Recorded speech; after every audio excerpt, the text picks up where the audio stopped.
Chapter 5. How to Interest People.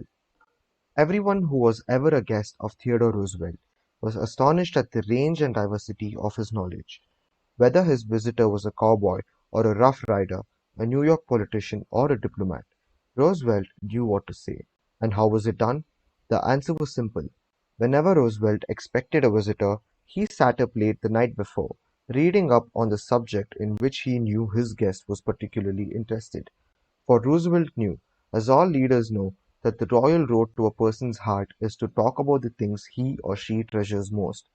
The genial William Lyon Phelps, essayist and professor of literature at Yale, learned this lesson early in life.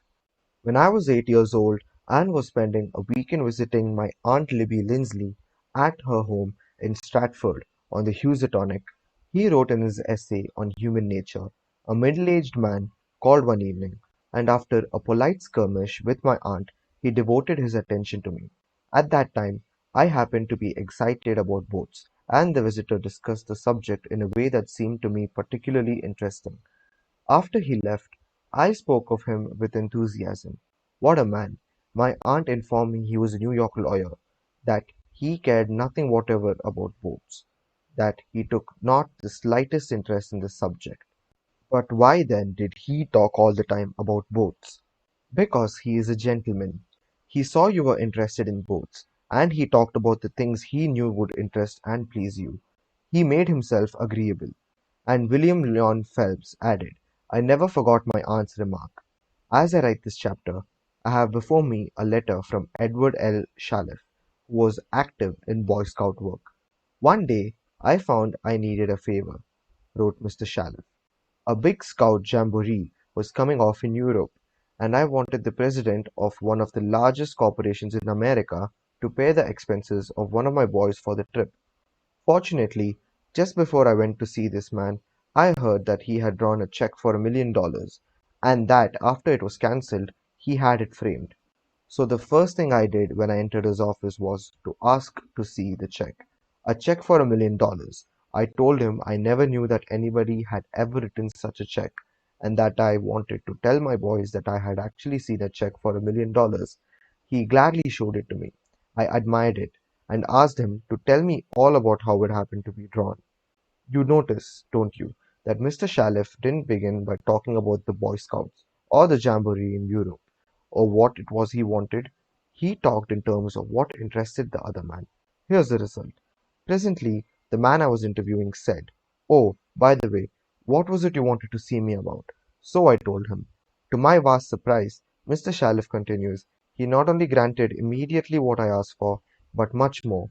I had asked him to send only one boy to Europe, but he sent 5 boys and myself, gave me a letter of credit for $1,000, and told us to stay in Europe for 7 weeks.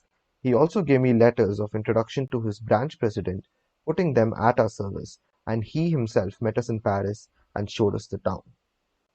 Since then, he has given jobs to some of the boys whose parents were in want, and he is still active in our group. Yet, I know if I hadn't found out what he was interested in and got him warmed up first, I wouldn't have found him 1/10 as easy to approach. Is this a valuable technique to use in business? Is it? Let's see. Take Henry G. Duvernoy of the Duvernoy and Sons, a wholesale baking firm in New York. Mr. Duvernoy had been trying to sell bread to a certain New York hotel. He called on the manager every week for 4 years. He went to the same social affairs the manager attended. He even took rooms in the hotel and lived there in order to get the business, but he failed.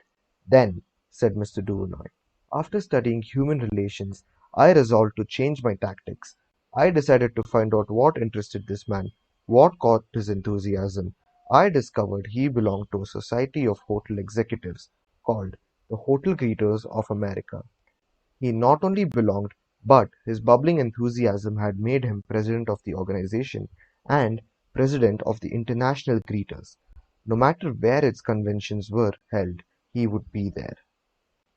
So when I saw him the next day, I began talking about the greeters. What a response I got! What a response! He talked to me for half an hour about the greeters, his tones vibrant with enthusiasm. I could plainly see that this society was not only his hobby, it was the passion of his life. Before I left his office, he had sold me a membership in his organization.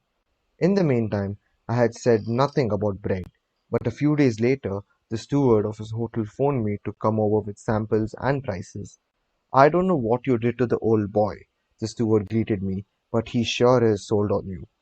Think of it. I had been drumming at that man for 4 years, trying to get his business, and I'd still be drumming at him if I hadn't finally taken the trouble to find out what he was interested in and what he enjoyed talking about. Edward E. Harriman of Hagerstown, Maryland, chose to live in the beautiful Cumberland Valley of Maryland after he completed his military service. Unfortunately, at that time, there were few jobs available in the area.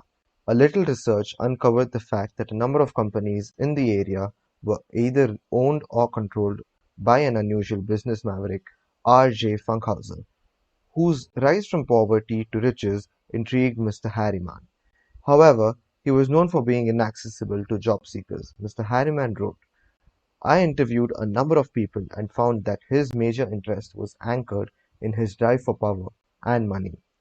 Since he protected himself from people like me by use of a dedicated and stern secretary, I studied her interests and goals, and only then I paid an unannounced visit at her office. She had been Mr. Funkhauser's orbiting satellite for about 15 years. When I told her I had a proposition for him which might translate itself into financial and political success for him, she became enthused. I also conversed with her about her constructive participation in his success. After this conversation, she arranged for me to meet Mr. Funkhauser. I entered his huge and impressive office determined not to ask directly for a job. He was seated behind a large carved desk and thundered at me. "How about it, young man?" I said, "Mr. Funkhauser, I believe I can make money for you." He immediately rose and invited me to sit in one of the largest upholstered chairs. I enumerated my ideas and the qualifications I had to realize these ideas, as well as how they would contribute to his personal success and that of his business. R.J., as he became known to me, hired me at once, and for over 20 years I have grown in his enterprises and we both have prospered. Talking in terms of the other person's interests pay off for both parties. Howard Z. Herzig, a leader in the field of employee communications, has always followed this principle. When asked what reward he got from it, Mr. Herzig responded that he not only received a different reward from each person, but that in general the reward had been an enlargement of his life each time he spoke to someone. Principle 5. Talk in terms of the other person's interests.